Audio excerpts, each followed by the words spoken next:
Olá, meu amigo corretor, minha amiga corretora.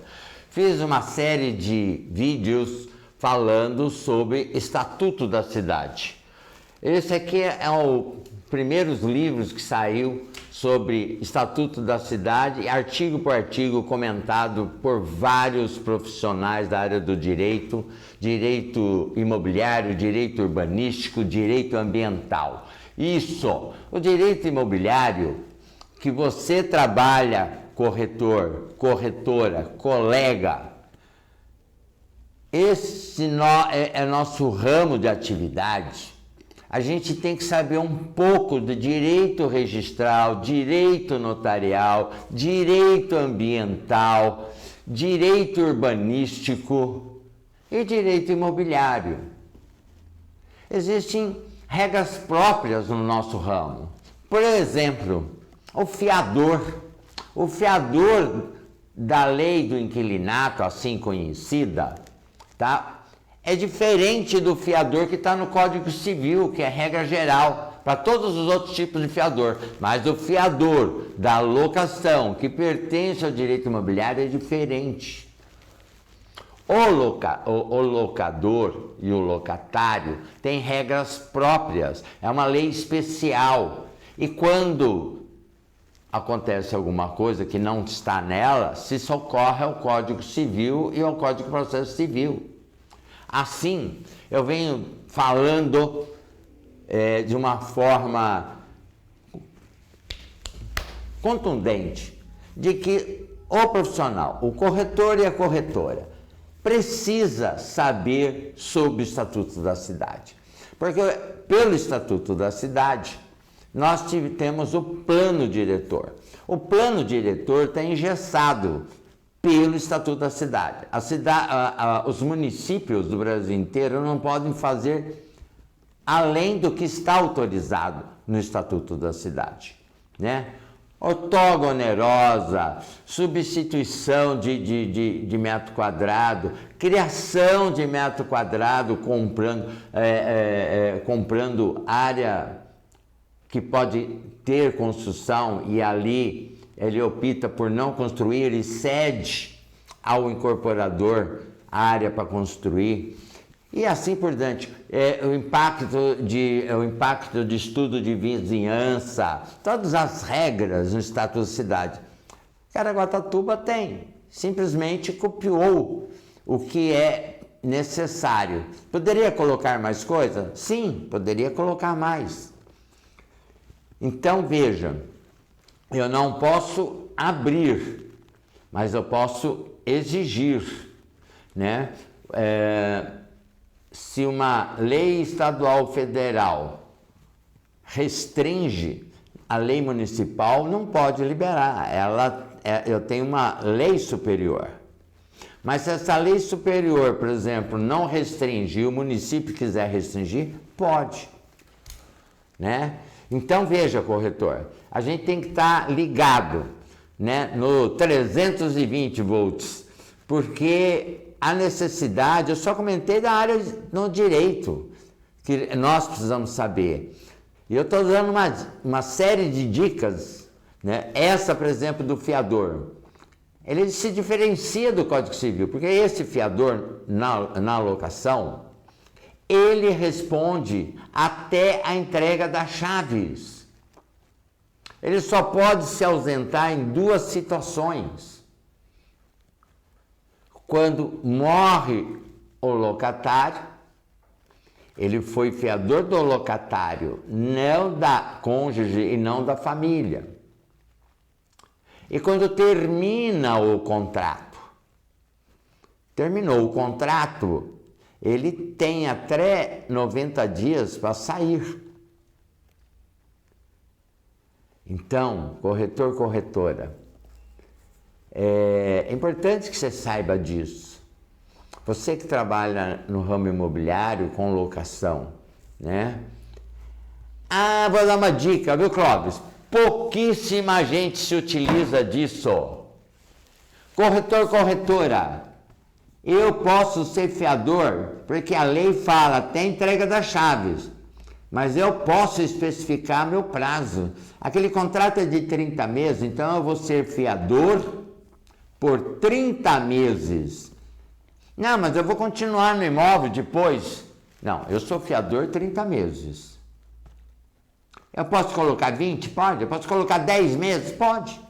Precisa ver se o locador vai aceitar, né? Então, veja, pouca gente sabe que o fiador pode estabelecer prazo, o período que ele vai ser o fiador daquela pessoa, né? Então, corretor, tem essas coisinhas, são dicas, mas no dia a dia isso é de uma grande ajuda. Eu estava falando do Estatuto da Cidade, caí falando nos direitos que são necessários na nossa profissão, né, que também sou corretor como você.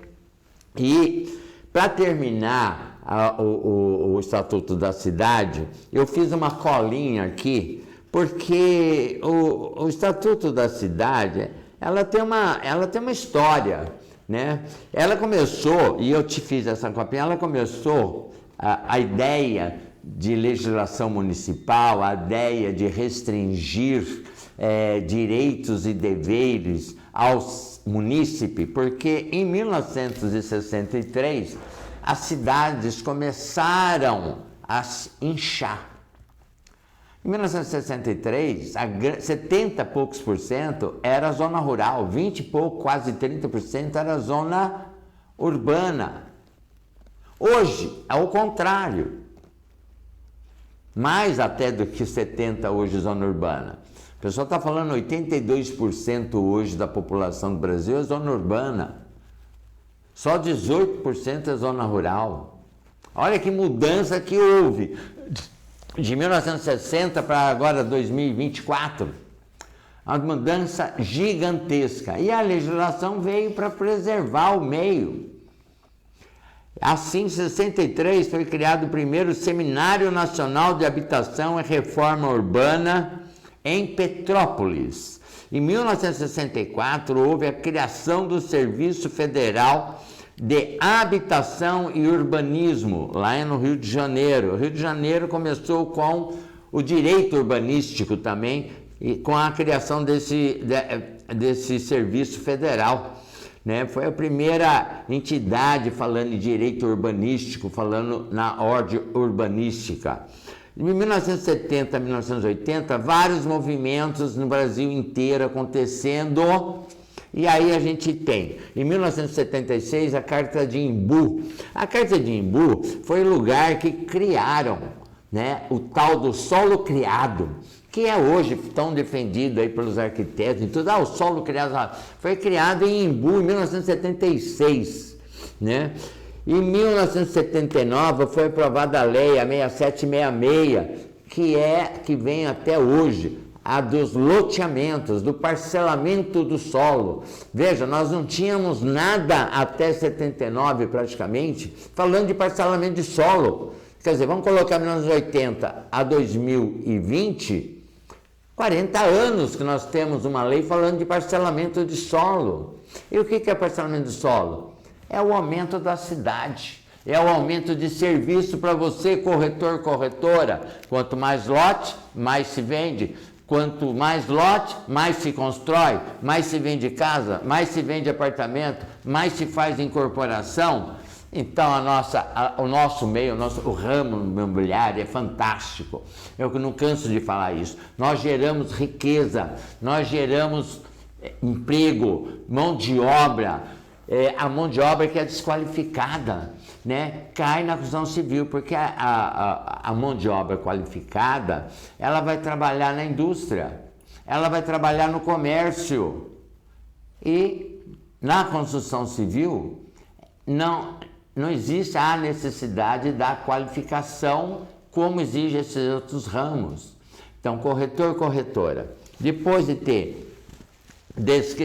em 1985, Ministério do Desenvolvimento Urbano. Então veja, em 1985, o primeiro ministério falando de desenvolvimento urbano. 1988, a nossa famosa Constituição. nós tivemos já N constituições. A que mais está em vigência, de maior vigência, é essa de 1988, corretor. Olha a importância do momento que nós vivemos, né? E 1990 nasce o Estatuto da Cidade, pelo projeto de lei 5.788/90, né? Então, o Estatuto da Cidade, aprovado pela Lei Federal em 2001, né? Então, veja, o projeto de lei é de 1990, só virou lei em 2001, 11 anos. Esse é o nosso Brasil. Corretor, corretora, tentei aqui explicar um pouco do Estatuto da Cidade. Você que é mais curioso, quiser saber mais, me liga. É a minha cachaça. Adoro o Estatuto da Cidade.